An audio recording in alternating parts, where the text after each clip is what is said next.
Samsung, proud sponsor of TechBusters. Welcome back. You're watching TechBusters.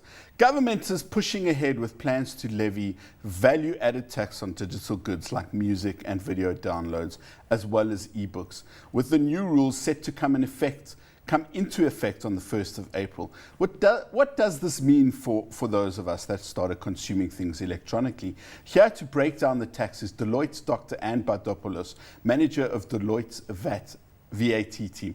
Thanks for being here, Anne. So in essence, what is it? It's been a glaring hole in the tax structure, and suddenly everybody's noticed we don't pay tax for the things we buy from Amazon or Kalahari or Takealot. Yes, very much so. And just to correct that quickly with regards to Kalahari.net and all the South African vendors, or the South African suppliers, they would already be registered for VAT. Okay. So in theory, they will already be charging VAT on their supplies. The issue relates primarily to the foreign electronic suppliers. And I suppose it takes them being willing to cooperate with the South African tax authorities to be able to do this. Are they incentivized to do that? They obviously are. Yes, well, especially the bigger firms, you know, if you're talking about Amazon, Apple, they also have a reputation issue to worry about and be concerned with. But there is definitely an incentive and a global move towards this. As far as taxing electronic supplies and putting the onus onto the supplier to impose the VAT and collect it, South Africa is actually a bit behind the rest of the world. So this isn't a brand new tax that Minister Pravin Gordhan came up with and, you know, is surprising. It's something that everybody else has been using for a while. Very much so. It's moving us in line with the rest of the world. So do you think you're going to see a spike in the cost of things, or are people getting around paying income tax by getting something from from Amazon? They are paying import duties. Well, they'll only pay import duties or VAT if it's a physical item that passes through the post office. So say, for example, you order a DVD from Amazon and it has to go through the post office. When you go and you collect it, you'll pay your VAT and your import duties, etc. When it's an electronic service, something that you download, there's no third party to collect that tax for SARS. So in theory, in the past, the obligation was actually on the supplier, the consumer, to go and account for that VAT to SARS. I mean, this is a bit of a technical question. I'm not sure if you've looked into this yet, but how does SARS get around the fact that a lot of South Africans have iTunes stores registered in the US, or Amazon accounts from the US or the UK, or whatever country they opened them when they were traveling, that kind of thing? How do they get around that?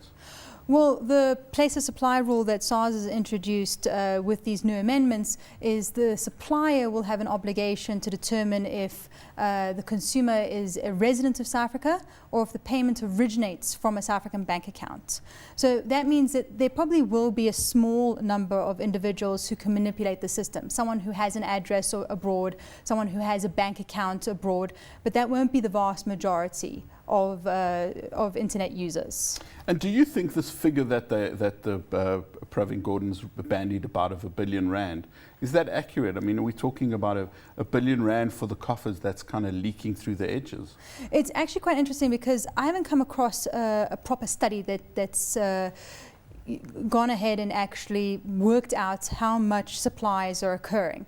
But if you play around with figures, I was doing some research on Google of how many registered internet users are there in South Africa, and the figure varies between 10 million and 14 million.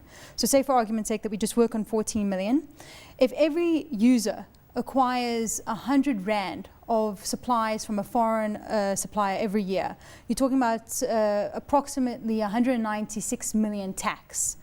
And 100 Rand is a very small amount. Indeed. So if you increase it to, say, 500 Rand a year per internet user, then you're close to $1 billion in VAT.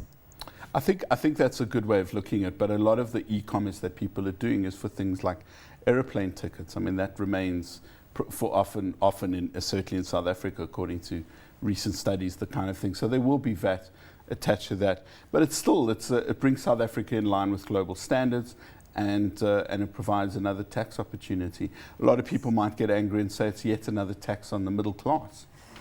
Well, yes, I suppose it could be. But again, it is something that your so-called middle class should have been accounting for in the first place. And just with regards to the airline tickets, this tax is aimed at anything that you can download and consume digitally or electronically. Great.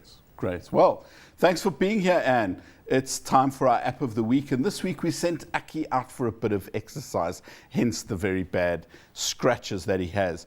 Cardio with 2 eyes is a touchless heart rate monitor available for the iPhone, and it's Aki's app of the week. Let's take a look.